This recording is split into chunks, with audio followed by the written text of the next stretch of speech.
Welcome back to Face the Nation and the final part of our interview yesterday with President Trump.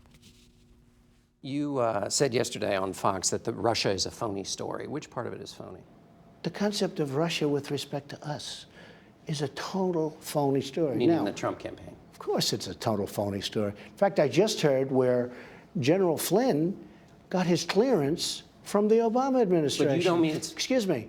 And when he went to Russia, I didn't realize this, when he went to Russia, it was 2015, and he was on the Obama clearance. When General Flynn came to us, as you now know, he already had the highest clearance you can have. I think the same clearance as the President of the United States would have. He had this really high clearance. And by the way, they're so devastated because this only came up 2 days ago. Let me ask you this, why wasn't this reported months ago? But I watched one of your other competitors, and they were devastated by this news because you know what? That kills them. That's the end of that subject. You don't think it's phony that the Russians, tried to meddle in the election? You believe that? That I don't know. You don't know or you do know? Well, I have a problem. You have Podesta, who, by the way, I understand has a company with his brother in Russia. Hillary's husband makes speeches in Russia. Hillary did a uranium deal with Russia. Nobody ever talks about that. But I don't know, because the FBI was not allowed by Podesta to go in and check all of the records and their servers and everything else that you would normally have to check. That's number one. Number two, knowing something about hacking, if you don't catch a hacker, okay, in the act, it's very hard to say who did the hacking. With that being said, I'll go along with Russia. Could have been China. Could have been a lot of different groups. So President Donald Trump is ambivalent about, or not ambivalent, you're just not sure. No, we have to find out what happened. I'd love to find out what happened. But you don't think it's the I can tell you one Russians? thing. It had nothing to do with us. Had nothing to do with this, and everyone knows it. And by the way, even my enemies on your show said, we haven't found anything that the Trump campaign did wrong. But do you agree with that? But there is agreement in the intelligence communities and other places and investigative communities on the Hill that that Russia was involved in the election. Yeah, honestly, John, I'm okay. But why didn't Podesta and the Democrats, why didn't they allow the FBI to inject the server? They hired some company who somebody said some pretty bad things about to go and check their server and give the information. So they were hacked. Why didn't the Democrats allow the FBI? They told the FBI, we are not going to allow you to do it. Why did they do that? Why did they do that, John? Why wouldn't they let the FBI go in and check? And by the way, why didn't the FBI complain about it? Mr. President, I think we're going to have to end it there. Thank you. More of our interview will air on CBS This Morning tomorrow morning in a live broadcast from the White House. We turn now to our political panel for some analysis on this very newsy last 100 days. Julie Pace is White House correspondent for the Associated Press. Ed O'Keefe covers politics for the Washington Post and is a CBS contributor. We're also joined by our CBS White House team, White House and senior foreign affairs correspondent Margaret Brennan and chief White House correspondent Major Garrett. And Major Garrett, I'm going to start with you. Okay. 100 days, you've been to all of those Trump rallies. There was another one last night. Give us your sense of where things are. Well, let me just talk about the interview, because I think there were two very important things that were said that caught my ear. One, the president went out of his way to, in a certain context, praise Kim Jong-un, the leader of North Korea, calling him a smart cookie. How that will be translated in North Korea, I'm not sure, but the people who are the Trumpologists will say that's nearest the highest praise the president can give anyone that he respects. It's a signal from this president that he is trying to, at least at a personal level, take the volatility possibly out of this budding relationship. Point one. Point two, on the domestic front, he called the Senate rules unbelievably archaic, slow-moving, and unfair. What is the singular accomplishment of this administration in its first 100 days? Filling a vacancy on the Supreme Court. How was it done? By changing the rules of the Senate to a straight 51-vote majority vote. What is blocking and will block this president and his agenda in the Senate going forward? 60 votes. There is active, constant conversation in this White House on legislation in the Senate, shifting it through the rules from 60 to 51 simple majority. And those words from the president rang loudly in my ear as to what his intentions are and where we may see these issues and the debate about Senate rules going. And let me ask you about Major's point on the filibuster, which is really interesting. Mitch McConnell doesn't want to change the filibuster, wants to keep that 60-vote threshold. But The rally that I was at last night and the thing that Donald Trump has created can overrun Mitch McConnell, Yes. if, to Major's point. I'm glad you heard what I heard, because I vividly remember this past week Lindsey Graham telling me, there's no support for that. I don't like it. We're going to block it. But you're right. If he keeps this up, if he brings it up in these interviews, if he gets his base of support to call their senators, the Republican senators, and say, you have to make this change, what's to say it won't happen? They understand in the Senate that you do this and they basically become a smaller, older, better compensated version of the House. And there are a lot of senators who don't want to be a part of that. And it could be a real showdown should that happen at some point in the next year, 2 years. There were some who think this debate doesn't ultimately happen for another decade, but there are others who see what the president is saying and say it could happen a lot sooner. Margaret, let me get your take on the president's foreign policy views, either with respect to North Korea or the other countries that he's engaged with. He puts that in the win column. He has a lot of things in the win column, but he puts that pretty high up, his interaction with other leaders, foreign leaders. How do you assess his diplomacy? Well, I think it's not a fully formed thought yet, right? You have the beginnings of policies and you haven't seen them actually play out. It's interesting to hear the president consistently in his tweets, in the interview, praise as well the leader of China, Xi Jinping, a man who is very careful with his diplomacy, very careful with his words, and what he says is his policy. Very different than the president we have there. And to have him consistently really kind of publicly shame China is a new twist on essentially the old Obama policy, which was put more pressure on China to try to rein in their client in Pyongyang. To consistently say every time Kim Jong-un does this, it's embarrassing, not me, it's embarrassing Xi Jinping, is a new approach. It's interesting to see that. The smart cookie comment, wow, yeah, how do you translate that? But I think that expression of empathy and that opening towards negotiation, the question I have is when you're going to the State Department and cutting 2,000 heads, when you're cutting their budget by 30%, who's leading those negotiations?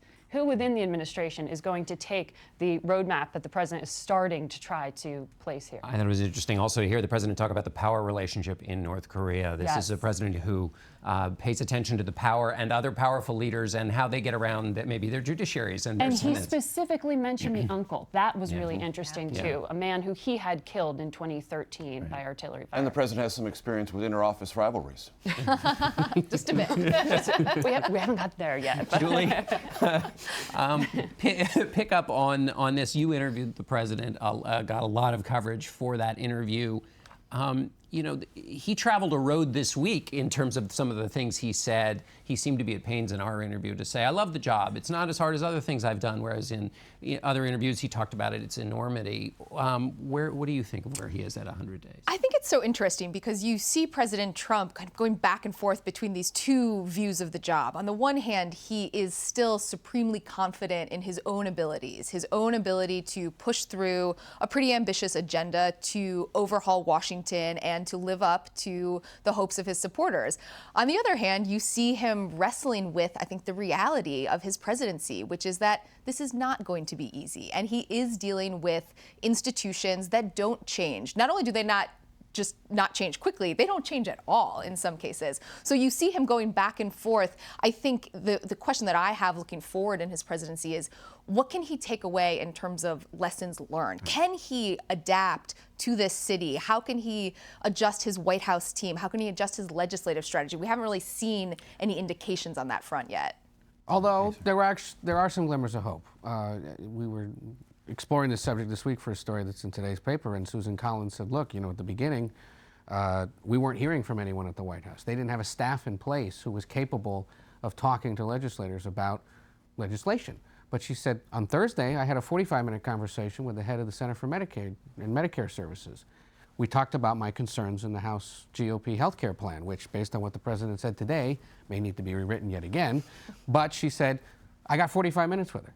And she listened to me, and she took notes, and we laid out my specific concerns. She said, the other thing that's going on that people don't realize, the vice president's holding small dinners with senators at his house on Wednesday nights now, both parties, trying to get them to talk to each other and get a sense of what is possible in Washington. She said this is all very encouraging and it needs to continue. We're going to take a break quickly here. I want to stay with this idea of adaptation, talk to you two about that when we get back, but let's take a break. Stay with us. And we're back with our panel. Major, pick up on this idea of lessons learned. So I would say the last 30 days have been vastly different than the first 60 to 65 to 70 because the White House is better organized. It has a better flow of information. It has a better decision-making process. It has also done something that President Trump, when he was a candidate, alluded to, and we've begun to see it, which is the empowering of cabinet secretaries, giving them an autonomy the previous White Houses, George W. Bush and Barack Obama, essentially took away from cabinet secretaries, make them subservient to every wish and inclination and communications fine pointery from the West Wing. Cabinet secretaries are coming to the White House briefing on their own agenda, in their own words, with their own people. And if this trend continues and there is a re-empowering of cabinet secretaries, I think it's a significant shift for the way the executive branch functions, and it may work for this president and his organizational model as well. That's something I've definitely seen signs of in the last 30 days. It's interesting, Margaret. In that model, sometimes what happens, though, is you have cabinet secretaries so you have a UN ambassador who says one thing, a secretary of state who says one thing, and a president who says one thing, and sometimes people are confused when there's not a consistent voice. Is that a challenge to that model? It's a challenge for every single one of our allies and some of our adversaries. I can't tell you how often the question is asked, well, which one is the actual policy? Because nuance is what they're looking for, and often you get just outright contradiction. I think some of the interesting things there that you picked up on in your exchange with the president, he pretty much is explicitly telling you, we cut a quid pro quo with China. That's our China policy. Okay, I'm not going to criticize you for currency manipulation, something I said you did. They did in the past, and they're widely assumed to have stopped, putting pressure on the UN in 2014. He's saying they stopped because I told them to. That's interesting, but that's the quid pro quo policy for China. What is it towards every other issue and every other challenge? And why, at the end of your interview on Russia, did he return to some of this old language where I thought, particularly after that Syria strike, we had started to see the president have a new view of Vladimir Putin and his meddling, but he returned to that, in many ways, a denial of the election hacking that 16 U.S. agencies said happened. Yeah, he does seem to be in that very position. Julie, let me ask you about the president's decision on NAFTA this week. How much of a reversal was that? And then more broadly, what do we know about when and how the president changes his mind? I think there's a lot more that we need to know about the NAFTA decision. Margaret and I were talking about this earlier, that it's a bit confusing about how this all evolved. On the one hand, you had White House officials who were pushing this idea that there was going to be an order from the president to terminate NAFTA, and they were happy to have that message out there. Then within hours, you have phone calls with the leaders of Mexico and Canada, and the president is trying to say, I'm now in a stronger position because I threatened termination. I'm now in a stronger position as we move forward with renegotiating the deal. We don't know what he wants to renegotiate in the deal necessarily. We don't know that he necessarily is in a stronger position. We don't know who called who in some cases with these foreign leaders. And I think more broadly for his trade policy, it leaves open a lot of questions about how forceful he's going to be in terms of looking through these deals and trying to put U.S. workers in a stronger position. He made that quick step to pull the U.S. out of TPP. That was a promise kept for him. But I think NAFTA is a much bigger challenge. He's hearing that not just from Capitol Hill, but from within his own administration, from some of these cabinet secretaries who are saying you might want to be careful as you move forward here. Chiefly Wilbur Ross, who delivered that message directly to the president and sent a memo to Congress essentially taking a much softer approach to a renegotiation of NAFTA than the president articulated, or certainly Steve Bannon has driven within the West Wing. And while the president says renegotiation begins now, they haven't even gotten the authority from Congress to do so. So it's not clear beyond the PR what's actually happening yet. But in the billboard sense, it sends a message to the rest of America's future and potential trading partners. He's serious about this nationalist approach. If he's willing to pick a fight with Canada and Mexico, considering where they position themselves, 2 and 3, as our trading partners, then he means what he says, at least in taking a re-examination of all existing trade and all future trade. And at the billboard level, which this president likes to communicate at, that's an important message. Right. Ed, tell me about what you think is going to happen with health care. Well, just as we sit here, actually, I was getting some guidance from a senior Republican congressional aide on what the president was saying there, and they believe there is more than one way to address the problem of covering pre-existing conditions, that there will be various ways for it to be done, not necessarily what the president was saying there. He's saying one way or another they're going to be taken care of, is essentially the early interpretation of what he told you. Look, they were counting votes into the late last week. It is not dead again quite yet, but it's also not clear when they would hold a vote. The House is in this coming week, and their primary responsibility, as it was last week, is to keep the government open. Then they're on break for another week when they're probably going to go home and get yelled at again about this. And so it may be now late May until the House actually takes this up again, which leaves plenty of time to renegotiate things and try to figure out whether, in fact, there is enough support for it. Major, 30 seconds on the president's tax plan and where you see it going from here. What's Congress? Healthcare is vitally important to it at this tactical level. The conservative groups opposed the original bill, House bill on healthcare. They're for it now. Why? Because their donors told them we can't get to tax reform until we get healthcare. That alliance keeps healthcare alive and keeps tax reform alive. And until they're fully dead and buried by the president's words, you got to keep an eye on them. All right. Thanks to all of you for being here with us today. And we'll be back in a moment with Norah O'Donnell and Charlie Rose. Stay with us. Joining us are CBS This Morning co-anchors Norah O'Donnell and Charlie Rose, in town preparing for tomorrow's broadcast at the White House. And I get to ask you guys questions. Usually That's right. We usually have this flipped table. around. Yes, exactly. That's We're on your turf, so you have at it. Yes, yes.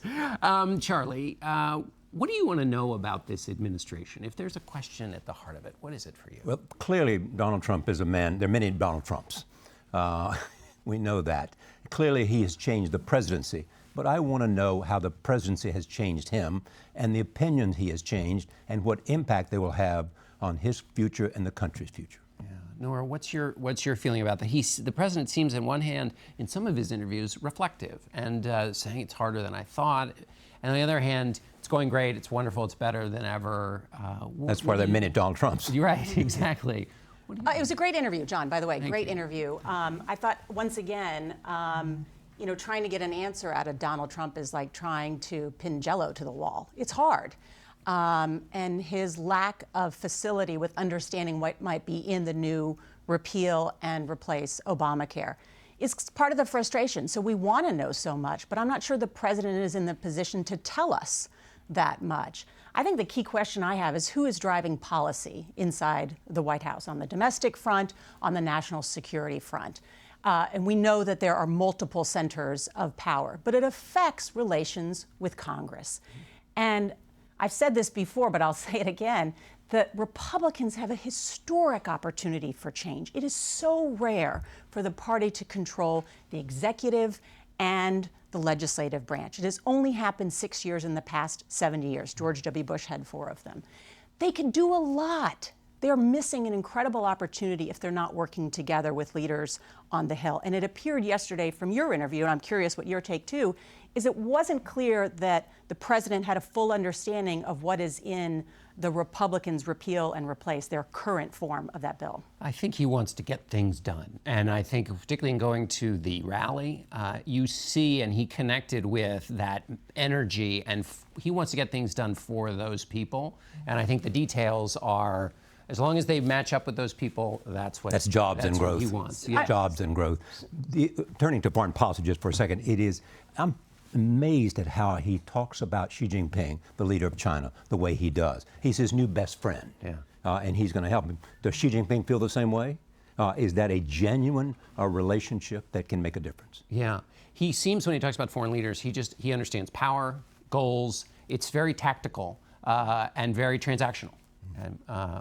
Nora, what were you going to say? Well, I was going to say, it reminded me, someone once said, don't confuse effort with accomplishment. And the president in that rally that I know went with him last night, he is the champion of the forgotten man and woman. But does he know how his policies will affect the forgotten man and woman? What are those policies? And I think that's really the journalistic challenge that we face over the coming year is not only learning what his intent is, because I don't think it's entirely clear, and also then what becomes the process of the actual legislation when something comes out. And does he mean it when he says anything that affects them, I will not sign? If it makes their life more difficult, I will not sign. The interesting thing for me is how did you see him differently? And what did you think you came away with in terms of what he was saying on health care?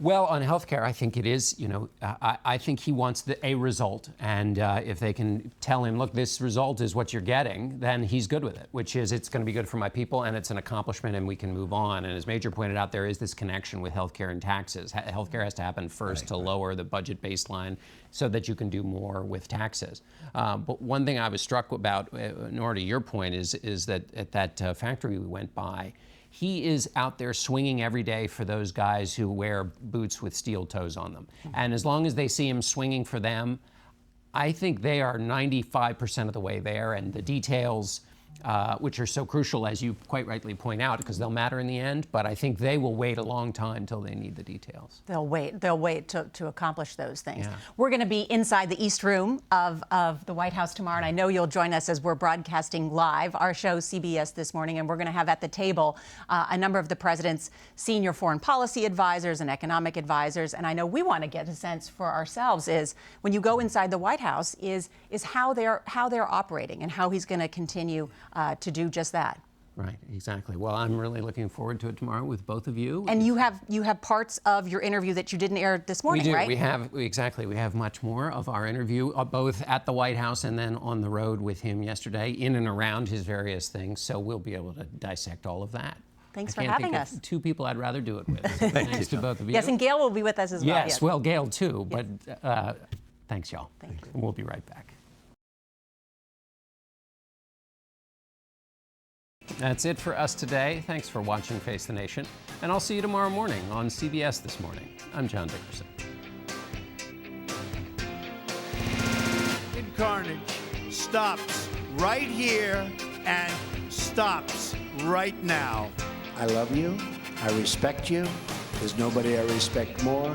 We're going to have a very, very strict ban, and we're going to have extreme vetting. Tomorrow they will say, Donald Trump rants and raves at the press. I'm not ranting and raving. The White House is running so smoothly. So smoothly.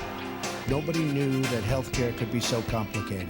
Ryan laid down his life for his friends, for his country, and for our freedom. And we will never forget Ryan.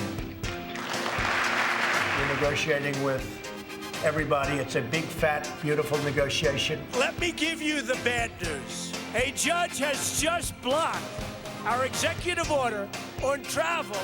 Tonight I ordered a targeted military strike on the airfield in Syria. The most important thing that a president of the United States does is appoint people, hopefully great people like this appointment, to the United States Supreme Court. And I got it done in the first 100 days. That's even nice. You think that's easy?